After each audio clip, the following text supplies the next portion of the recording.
வணக்கம். ரவீந்திர நாராயண ரவி எனப்படும் என். ரவி தமிழக ஆளுநராக பணியாற்றி வருகிறார். இவர் முன்னாள் வெளியுறவுத்துறை மற்றும் ஐபிஏ அதிகாரியாவார். என். ரவி 2019 முதல் 2021 வரை நாகாலாந்தின் ஆளுநராகவும் மேகாலயா ஆளுநராக 2019 முதல் 2020 வரையிலும் பணியாற்றினார். இவர் 1976 இந்திய காவல் பணியில் சேர்ந்தார் மற்றும் கேரளாவுக்கு ஒதுக்கப்பட்டார். அங்கு அவர் ஒரு சதாப்தத்திற்கு மேலாக பணியாற்றினார். அதன் பின் பாஜக ஆட்சியில் ஆளுநராக ஆனார். இவர் 2021 செப்டம்பர் மாதத்தில் இருந்து தமிழ்நாடு ஆளுநராக இருக்கிறார். தற்பொழுது ஆளுநராக உள்ள ரவி பல சர்ச்சையில் சிக்கியிருக்கிறார். உதாரணமாக, ராஜீவ்காந்தி கொலை குற்றவாளி ஏஜி பேரறிவாளனின் மன்னிப்பு மனுவை குடியரசுத் தலைவருக்கு பரிந்துரைத்த ரவியின் நடவடிக்கையை கேள்விக்குள்ளாக்கியது. அத்தகைய நடவடிக்கை நாட்டின் கூட்டாட்சி கட்டமைப்பின் வேர்களை அழிப்பதாக உச்சநீதிமன்றம் கூறியது. அரசு எடுக்கும் நடவடிக்கைகளையும் மாநில முதல்வர் சொல்வதை வழிமொழிவதே ஆளுநரின் பொறுப்பு என்று உச்சநீதிமன்றம் குட்டு வைத்தது. மேலும் 2023 தமிழகம் என்பது தமிழ்நாட்டிற்கு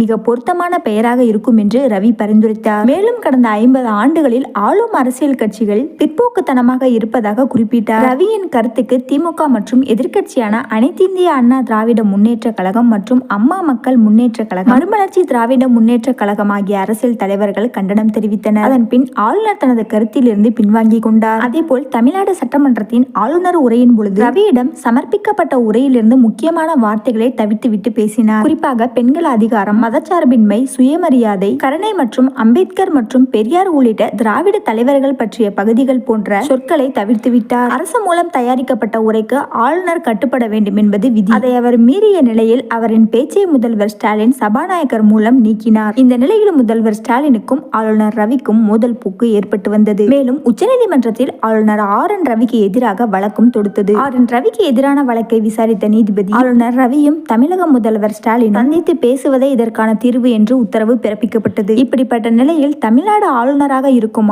என். ரவியின் பதவிக்காலம் வரும் ஜூலை மாதத்தோடு முடிகிறது. மேலும் அவரின் பதவிக்காலம் நீடிக்கப்படுமா என்ற கேள்வியும் எழுந்துள்ளது. குறிப்பாக அவரை ஆளுநராக நீடிக்க வைக்கலாமா, மத்தியில் பெரிய பொறுப்பு கொடுக்கலாமா, அல்லது புதிய ஆளுநராக தமிழ்நாட்டிற்கு வேறு ஒரு பாஜக தலையை கொண்டு வரலாமா என்று லிஸ்டுகளை உள்துறை அமைச்சர் அமித்ஷா தீவிரமாக மேற்கொண்டு வருகிறார். மேலும் தகவல் அறிந்த முதல்வர் ஸ்டாலினும் அடுத்த ஆளுநர் யார் என்பது பற்றி கட்சிக்குள் தீவிரமாக விசாரித்து வருகிறாராம். மேலும் தமிழ்நாட்டின் அடுத்த ஆளுநர் யார் என்பது பற்றின பரபரப்பு அனைவரிடத்திலும் எழுந்துள்ளது.